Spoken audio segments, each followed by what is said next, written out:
quién es Mónica, a qué se dedica y qué hace un poco en su vida. Bueno, es una buena pregunta, ¿quién es Mónica? Mira, ¿qué te puedo contar? Mi vida creo que tiene muchas vidas juntas. Wow. Porque, claro, llevo muchos años, sobre todo los últimos, con una transformación día a día, yo creo. Puedo contar que durante más de 20 años fui financiera. Estuve trabajando en una empresa, que era la empresa de mi marido, pero que teníamos en delegaciones en varias partes del mundo, y estaba pues llevando los números, ¿no? Entonces, siempre muy curiosa, porque me ha interesado pues los temas energéticos, ¿no? La vida después de la muerte, porque a mi abuela le pasaban, bueno, tenía visiones, entonces, pero siempre como un poco reticente. Pero la vida decidió que yo también iba a ir por ese camino. Entonces, en el año 2016 vendimos la empresa y entonces llega el problema o la apertura de qué hace Mónica en la vida, porque financiera ya se ha casado. Entonces, ahí en ese momento empecé esa búsqueda de conciencia, de espiritualidad, pues esa sensación de querer algo más de la vida.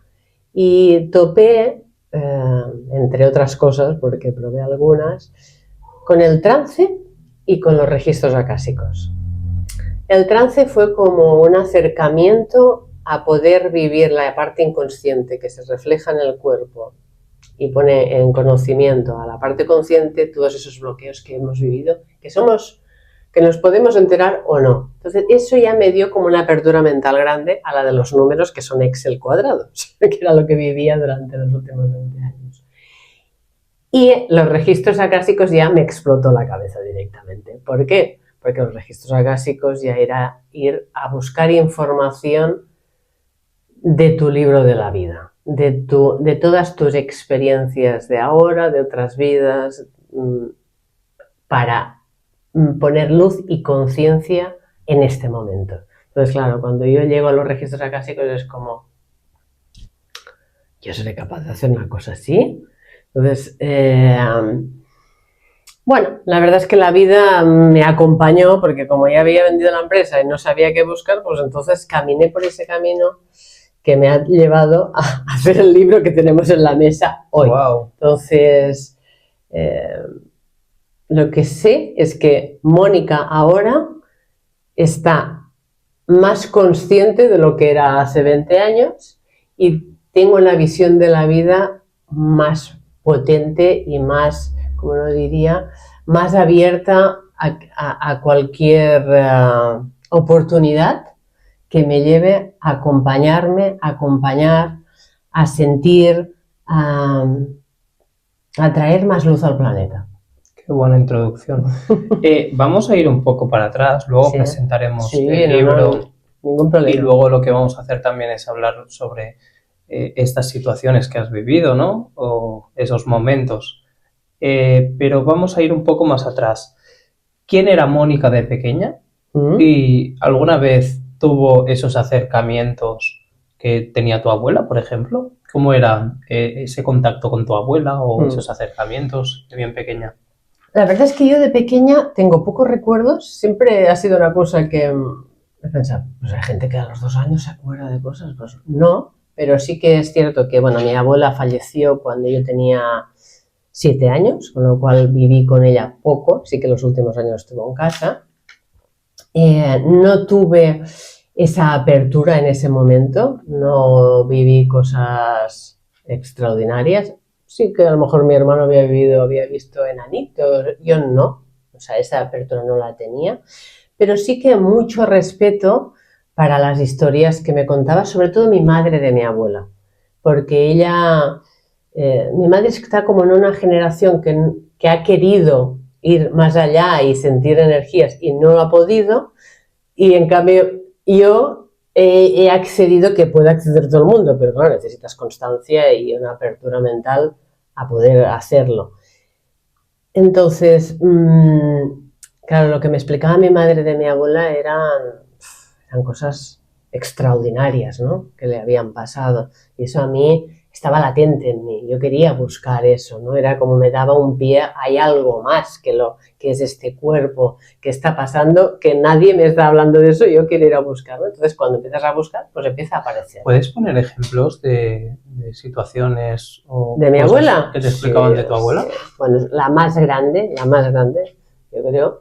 Mi abuela tuvo una hija, antes de mi madre, ellos fueron 4, que se le murió a los 9 meses. Pero cuando ella tuvo a su primera hija, tuvo lo que se llama la cuarentena, una apertura de conciencia absoluta. Con lo cual, ¿qué pasaba? Que sabía todas las respuestas. Entonces, tuvo un problema médico, que no sé qué le pasaba en el dedo, entonces la tuvieron que llevar allí. Y los médicos les daba miedo, porque pensaban que era una bruja. Porque claro, le preguntaba cosas y una persona que no había estudiado nada, no había ido ni al colegio, por así decirlo, les daba respuestas apabullantes, ¿no? Y entonces voy a decir algo, que quizás esto va a ser raro, pero en algún momento le llevaban, o sea, la pusieron con camisa de fuerza y la encerraron pues en una habitación, y cuando volvían, la camisa de fuerza estaba desatada, porque pues ella oía voces, su madre sabía mucho. ¿Qué es una camisa de fuerza para la gente que no lo sepa? Sí, son esas camisas que antes te doblaban los brazos y te ataban a la espalda con unas...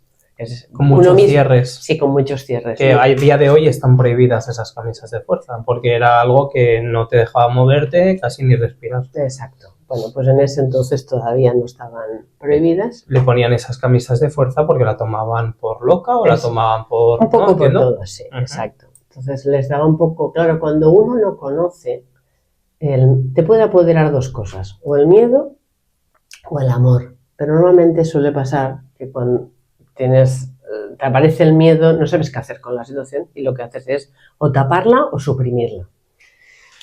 Entonces, claro, llegaban y la camisa de fuerza estaba desatada, pues eso para ellos todavía era más fuerte. Incluso le llegaron a traer comida que no estaba en el mejor estado, pero ella no se la comía, y cuando estaba bien se la comía, porque le daban instrucciones. Ella recibía información de lo vamos a llamar de la gran conciencia, de conciencias, de espíritus. Y claro, si a ti te explican esto de pequeño, pues te lo puedes creer o no. Lo que pasa es que cuando te lo explican desde el corazón es imposible que eso no te traspase y sientas que hay una verdad ahí detrás. Pero vamos a detallar un poco más. Cuando le traían comida en mal estado, que es lo que estás haciendo referencia. Sí, bueno, estaba envenenada, ¿vale? ¿Envenenada? Sí. Wow. Y entonces ella como sabía sí, que no estaba se la envenenada. comía. Le decían, Pero, esto no. ¿envenenada en qué sentido? Bueno, supongo que pues para que... Bueno, no sé, ya no voy a decir si la querían eliminar o no, pero que...